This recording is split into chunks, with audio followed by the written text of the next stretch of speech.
Hello, today is Saturday. Still working on the Isuzu Trooper, and let me give you a recap of what I did yesterday.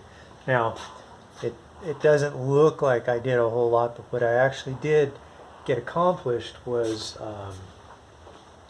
getting the engine bolts from the transmission bell housing to the actual engine block. I actually removed those, and to do that, the process is you drop the transmission cross member.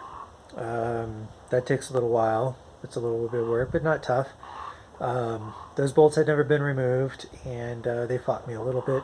And then once the transmission cross member is tilted down, what it does is it exposes the bolts at the top of the engine. And I'm going to show you those on this engine here. And you can see there's the bolt holes that go around, and you can't get to them from the top. If you're looking at the engine this way, you'll see that the water passages block the actual bolts. You can't see them from the top of the engine that way. So what you have to do is expose these bolts by tipping the whole engine this way.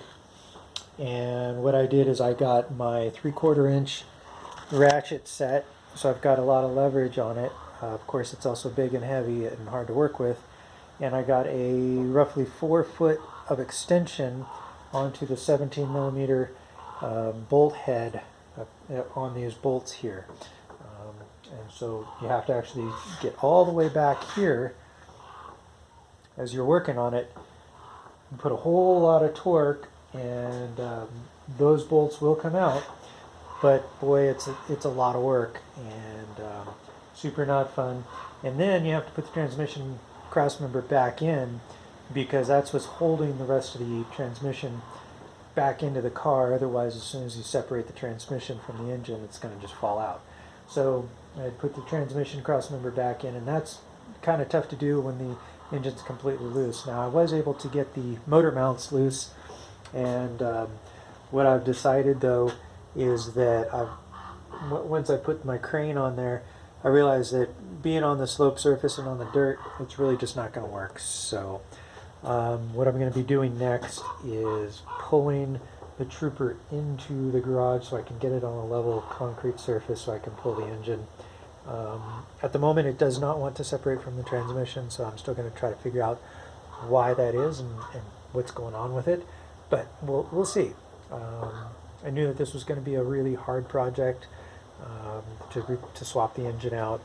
I'm going to be swapping the single overhead cam engine for a dual overhead cam engine.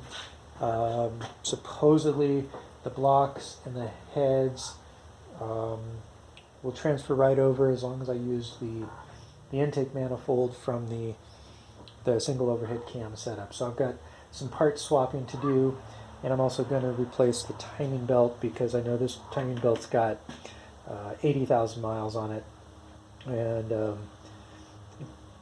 you don't want to go more than 80 or 90 or 100,000 miles. So I'm going to go ahead and replace the timing belt while the engine's out of the car. It's a whole lot easier. Today I am going to be working on the Daytona Triumph. So I've got to replace the battery, and then I've got to go take it for a test ride and see whether or not the throttle position sensor comes alive with a better battery. If not, then I've got to order a new throttle position sensor, and that'll mean I'll have to take off the tank again, take off the throttle bodies to replace the throttle sensor, and hopefully that's it.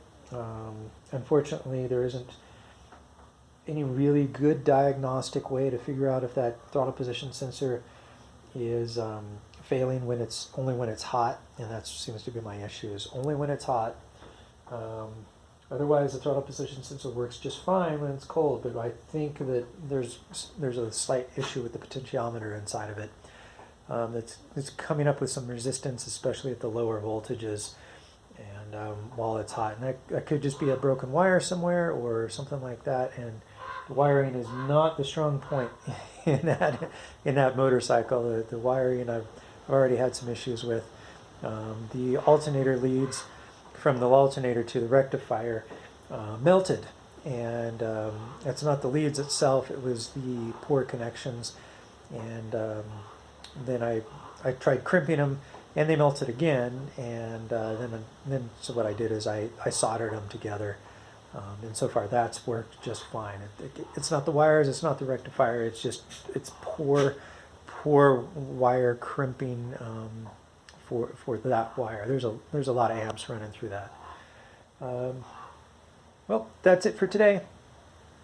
See you tomorrow.